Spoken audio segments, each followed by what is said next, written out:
दोस्तों, आप अपना पास्ट तो नहीं बदल सकते, लेकिन अपना फ्यूचर जरूर बदल सकते हैं। सपने वो नहीं होते जो हम नींद में देखते हैं, सपने वो होते हैं जो हमें नींद नहीं देते। जब हम सोते हैं तो आपका शरीर अमृत का समाज बन जाता है, और जब हम जागते हैं तो हमारा एक नया जन्म होता है, और इस नए जन्म के साथ हमें अपने जीवन की शुरुआत करनी चाहिए। आपको पूरे दिन के 24 घंटों में अपने जीवन को एक नई दिशा देनी चाहिए।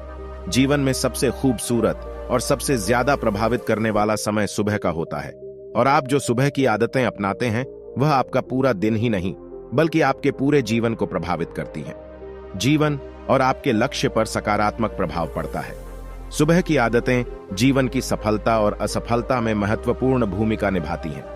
दोस्तों, आज मैं आपको सुबह की ऐसी आदतों के बारे में बताऊंगा जिनके बारे में आप बहुत कुछ जानते हैं, लेकिन आज की जिंदगी में आप इन आदतों को भूलते जा रहे हैं।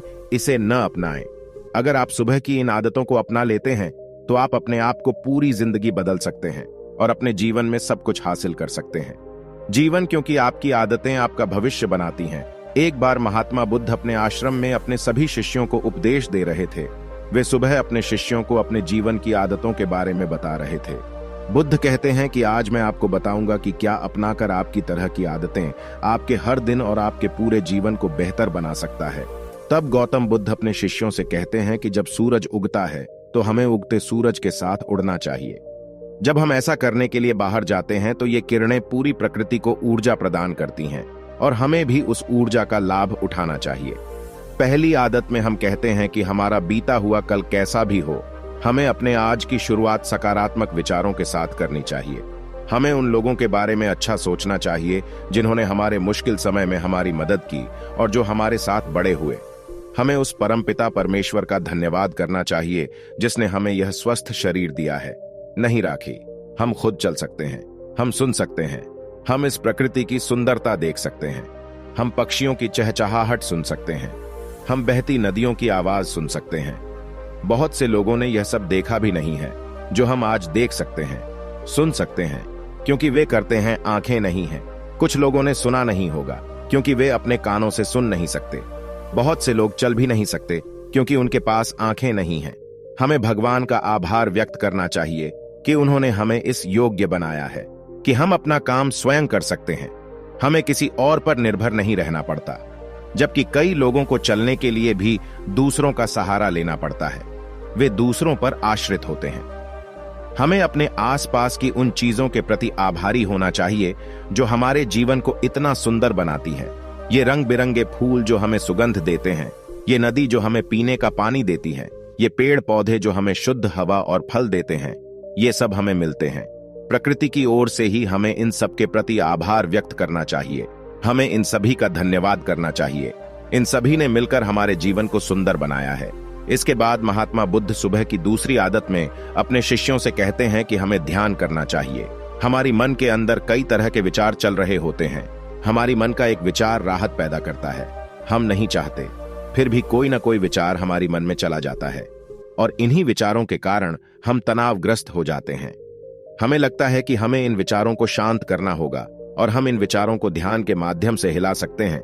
इसके लिए हमें एक जगह बैठना होगा और अपनी सांसों पर ध्यान देना होगा। हमें इस बात का ध्यान रखना होगा कि हम किस नाक से सांस ले रहे हैं और किस से हम नाक से सांस छोड़ रहे हैं। हमारी सांस शरीर के किन अंगों से टकरा रही है।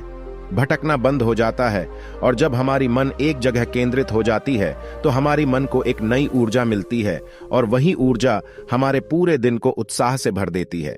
और ध्यान करने से मन प्रसन्न हो जाता है, मन के सभी विचार दूर हो जाते हैं, और अगर हम दिन में कोई काम करने वाले हैं तो हमारे लिए निर्णय लेना बहुत आसान हो जाता है, और उसके लिए भी हम सही और स्पष्ट निर्णय ले पाते हैं और पूरी लगन के साथ अपने काम को पूरा कर पाते हैं। हमारा दिन तनाव मुक्त रहता है, राहत मिलती है, जिससे हम अपने भीतर एक अलग ही सुगंध का अनुभव करते हैं, और दिन भर हम प्रश्न चिन्ह बने रहते हैं जो हमारे व्यर्थ के विचारों का ध्यान करने से दूर हो जाता है। इसके बाद महात्मा बुद्ध सुबह की तीसरी आदत बताते हैं। धन्यवाद देने के बाद, ध्यान करने के बाद हमें व्यायाम करना चाहिए। सुबह का व्यायाम हमारे शरीर के लिए उतना ही जरूरी है जितना भजन और पानी। व्यायाम करने से हमारा शरीर स्वस्थ और तंदुरुस्त रहता है, और स्वस्थ शरीर में अच्छा रहता है। मन का वास है कि व्यायाम करने से हमारा शरीर सुचारू रूप से कम हो जाता है। हम में कार्य करने की शक्ति आ जाती है, जिससे हम अपने सिर का काम समय पर पूरा कर पाते हैं और हमें बिल्कुल भी थकान महसूस नहीं होती, जिससे हम अपना काम कर पाते हैं। हम सभी कार्य समय पर कर पाते हैं। व्यायाम करने से हमारा शरीर स्वस्थ रहता है। हमें किसी भी प्रकार का रोग नहीं होता है, चाहे हमारे पास कितना भी पैसा हो या कितनी भी सुख सुविधाएं क्यों ना हो। यदि हमारा शरीर स्वस्थ नहीं है तो भीतर तो हम किसी भी दशा में सुख सुविधा का भोग नहीं कर सकेंगे। शरीर को कोई रोग हो जाए तो यह धन बल भी उसका पूर्ण उपचार नहीं कर सकेगा। स्वस्थ शरीर सुखी जीवन की निशानी है। जितना हम नियमित रूप से लेते हैं, सुबह हम जितना अधिक व्यायाम करेंगे उतना ही हमारा शरीर हमें आनंद देगा, और जितना अधिक हम इस शरीर को आराम देंगे उतना ही यह हमें कष्ट देगा। इसलिए जीवन में नियमित रूप से व्यायाम करना बहुत जरूरी है। व्यायाम करने से हम सतर्क रहते हैं, दिन भर और अपना काम आसानी से कर सकते हैं। व्यायाम करने से ही हमें लंबी उम्र का गौरव प्राप्त होता है और हम लंबे समय तक जवान दिखते हैं। जो लोग व्यायाम नहीं करते वे समय से पहले बूढ़े हो जाते हैं और उनका शरीर रोग से ग्रसित हो जाता है। सुबह की चौथी आदत में शिष्यों को बताया जाता है कि व्यायाम करने के बाद आपको एक कागज और कलाम लेकर कागज पर अपने पूरे दिन की दिनचर्या लिखनी है, जो आपको पूरे दिन करनी है, और फिर समय आ गया है, सभी कार्य करो। यह निर्धारित करना है कि आप अपने सभी काम सही समय पर करें और आपको कोई छूट न मिले। और एक बात का आपको ध्यान रखना है कि अपने सभी कामों में ऐसा काम लिखें जिसमें आप किसी भी व्यक्ति या जानवर की निस्वार्थ सेवा करें। जैसे कि आप किसी गरीब की पूजा करते हैं, किसी जानवर को पानी पिलाते हैं। ऐसा करने से आपको भीतर से शांति मिलती है। जब आपका पूरा दिन समाप्त हो जाएगा तब आपको भीतर से एक अलग ही खुशी का अनुभव होगा कि आज मैंने एक अच्छा काम किया है। निस्वार्थ भाव से सेवा की। आज का दिन बहुत अच्छा रहा, मैंने आज कोई काम नहीं छोड़ा, मैंने इस दिन को बहुत अच्छे से जिया। तब महात्मा बुद्ध सुबह 5वीं आदत में सभी शिष्यों को बताते हैं और कहते हैं कि आप सुबह में अपना लिखने के बाद कागज पर विचार, आपको कोई भी प्रेरणादायक किताब पढ़नी चाहिए। जब आप इस प्रेरणादायक किताब को पढ़ते हैं तो भीतर से प्रेरणा महसूस करते हैं। जब आपको कुछ सीखने को मिलता है और जीवन के किसी मोड़ पर वह सबक आपके सामने आया है तो हमें अच्छा लगता है। हमें हर रोज कुछ न कुछ सीखने को मिलता है और हमें भी रोज कुछ न कुछ सीखना चाहिए। जब आप रोज प्रेरणादायक सी पढ़ते हैं तो उसके बाद आपको रोज अपने आप से बात करनी चाहिए।